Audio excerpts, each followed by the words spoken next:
মানুষকে যাতে ডাক্তারের পিছনে ঘুরতে না হয়, ডাক্তার মানুষের পিছনে ঘুরবে, অর্থাৎ আমরা চিকিৎসা সেবা মানুষের দৌড় করে পৌঁছে দেওয়ার একটা প্রতিশ্রুতি আমাদের আছে। ডাক্তার লাগবে নাকি? ডাক্তার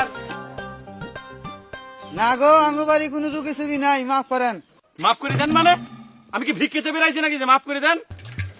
চাচা, বাড়িতে কোনো অসুখ বিসুখ আছে নাকি? না রে বাবু রে, আপাতত ডাক্তার লাগবি না, অসুখ বিসুখ নাই। দেশ গ্রামের তো এরকম করে অসুখ বিসুখ উঠে গেলে আমাকে তো না খাই মনে লাগবে চাচা। ডাক্তার সাহেব, মানুষের তো অসুখ নাই, তবে কাল রাত থেকে আমার ছাগলটা খুশখুশ করে কাশতেছে। কি করছো শিবালি? তোমার ছাগলের অসুখ সে কথা তুমি আগে কবে না? আশ্চর্য ব্যাপার, ছাগলের প্রতি তোমাদের প্রতি কোনো নজরই নাই। ছাগল আর মানুষের কোনো পার্থক্য আছে? কনে ছাগলটা কনে?